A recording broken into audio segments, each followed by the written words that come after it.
tercer punto de la exposición se centra en los procedimientos de adjudicación. Ya hemos señalado que el objetivo fundamental del derecho europeo de la contratación pública es garantizar que se seleccione la mejor oferta posible de entre las ofertadas por los distintos operadores económicos. Esto significa que debe diseñarse un procedimiento administrativo en el que se garanticen los principios de publicidad, concurrencia, transparencia, confidencialidad e igualdad entre los distintos competidores y que optan por la realización del contrato que oferta la Administración. Una vez vistos los dos puntos en torno a la europeización del derecho de la contratación pública y las fuentes del derecho de la contratación pública en Europa, queda analizar cuáles son los procedimientos diseñados en el marco de estas fuentes normativas. Y tenemos dos tipos de procedimientos. Hemos señalado anteriormente, por un lado, los procedimientos de adjudicación, por otro lado, los procedimientos de revisión de esas decisiones de adjudicación. Con respecto a los primeros, los procedimientos de adjudicación, debemos tener en cuenta que son la manera que tiene el derecho de ordenar la actividad pública, de forma que garantice que se selecciona la oferta económicamente más ventajosa, es decir, que el operador económico que ofrece lo mejor dentro del mercado es el que efectivamente va a ejecutar el contrato para la Administración y, en el caso que nos ocupa, para el gobierno local oportuno. Con esta finalidad, los procedimientos están ordenados en función de dos fases. Por un lado, la preparación del contrato y, por otro lado, el procedimiento de adjudicación en sí, orientado a la selección del contratista. En la preparación del contrato se establecen reglas muy rigurosas en torno a la publicidad de la oferta, el anuncio de la licitación, que pretende que cualquier operador económico en el marco del mercado interior pueda conocer la oferta y acudir y presentar su proyecto para obtener el contrato. Posteriormente, el procedimiento de adjudicación ya ordena, una vez que se han presentado las ofertas, cómo se va a elegir la mejor. Y en este punto, el derecho europeo ofrece diferentes posibilidades con mayor o menor apertura a la competencia. Así, nos encontramos con procedimientos abiertos en los que cualquier competidor puede presentar su oferta. Este es el procedimiento, en principio, más garantista con la competencia. Después también encontramos procedimientos restringidos, en los que la Administración invita a una serie de operadores económicos que presenten sus ofertas. Junto a estos dos tipos de procedimientos está el procedimiento negociado, en los que la Administración negocia los términos de la adjudicación del contrato con diferentes competidores. Y en último lugar, como procedimiento excepcional, estaría la posibilidad de que se realizara una adjudicación directa del contrato. En términos de competencia, la adjudicación directa y el procedimiento negociado plantean serios problemas, de manera que esos procedimientos van a aparecer fundamentalmente en los derechos nacionales y al derecho europeo le va a interesar centrarse en los procedimientos abiertos y restringidos.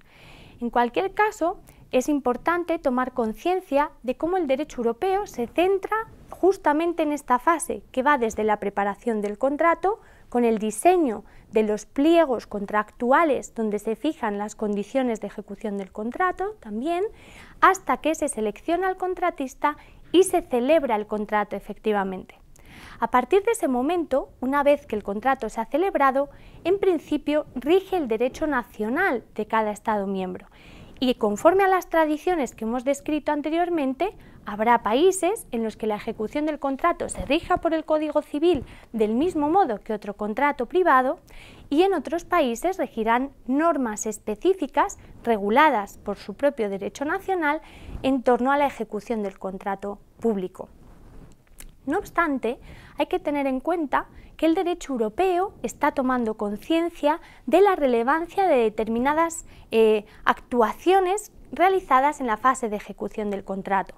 Así, en la modificación de los contratos, las instituciones europeas han visto un verdadero riesgo para la competencia en el mercado interior. La jurisprudencia del Tribunal de Justicia de la Unión Europea en asuntos como Zucchi di Frutta o Pressetextnachrichtenagentur ha tomado claramente conciencia de que una modificación contractual puede suponer una nueva adjudicación. De manera que en el proyecto de directiva de reforma que se está tramitando en la actualidad habrá una regulación en torno a la modificación de los contratos. Esto supone que ya el derecho europeo se ha extendido desde la fase previa a la celebración del contrato hasta la fase posterior de ejecución, en una expansión evidente del ámbito de aplicación de estas normas. Junto a los procedimientos de adjudicación, el derecho europeo establece una serie de procedimientos de recursos para la revisión de los procedimientos de adjudicación. Estos procedimientos se regulan en las denominadas directivas de recursos que ya he mencionado anteriormente. Estas directivas se proyectan en dos líneas fundamentales. Por un lado, modulan los trámites del procedimiento de adjudicación y por otro lado, establece un procedimiento paralelo de revisión de esas decisiones. En primer lugar, se introducen una serie de medidas en el procedimiento de adjudicación encaminadas a garantizar la efectividad de la tutela de los licitadores.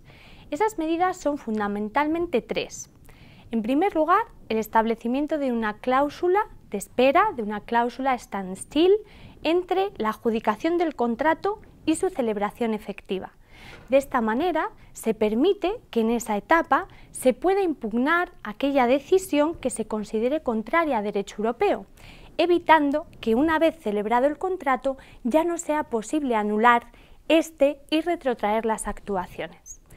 En segundo lugar, se establece una obligación de información a todos los participantes en la licitación en torno al sentido de la adjudicación. Esto permite también a los licitadores conocer quién va a ser el adjudicatario y, en su caso, impugnar esa decisión por posibles ilegalidades ocurridas en el procedimiento previo. Y, en tercer lugar, se establece un efecto suspensivo automático en el momento en que se impugna la decisión de adjudicación. Cuando se impugna la decisión de adjudicación, se suspende automáticamente la posibilidad de celebrar el contrato hasta que el órgano de recurso encargado de resolverlo tome una decisión al respecto. Estas tres garantías, establecidas en el procedimiento de adjudicación, son verdaderamente eficaces para lograr que la tutela ofrecida a los licitadores sea real y que se garantice la adjudicación a la oferta económicamente más ventajosa. Junto a estas medidas en el procedimiento de adjudicación se establecen procedimientos de recursos. Aquí el derecho europeo establece unas líneas generales que deben completarse por parte de los Estados miembros en su propia regulación. Los tipos de recursos son dos. En primer lugar, un recurso precontractual que se debe interponer antes de la celebración del contrato y, en segundo lugar, un recurso postcontractual que actúa frente a graves vulneraciones de las garantías en la fase de adjudicación. En el procedimiento precontractual nos encontramos con una regulación ciertamente exhaustiva que deben transponer los Estados miembros. Las garantías fundamentales se centran en la imparcialidad del órgano de recurso que debe conocer, con independencia de su naturaleza administrativa, como sucede en Alemania y España, o judicial, como pasa en Italia y Francia, y en los breves plazos de tiempo que rodean a la resolución de este recurso. Cuando no han funcionado las garantías previstas para interponer el recurso precontractual, actúa inmediatamente después ese recurso postcontractual, que permite la declaración de ineficacia del contrato. La introducción de este recurso postcontractual supone de nuevo una incursión del derecho de la contratación pública europea en la fase de ejecución del contrato, del mismo modo que sucedía con la regulación de los modificados, de forma que aquí comprobamos una vez más esta vis expansiva clara del derecho europeo sobre todas las fases de la contratación pública. En cualquier caso, el recurso postcontractual supone una cláusula de cierre que permite que incluso en aquellos países en los que no es posible anular el contrato por vicios acaecidos en la fase de adjudicación, sea posible declarar ineficaz un contrato cuando se han vulnerado las normas europeas.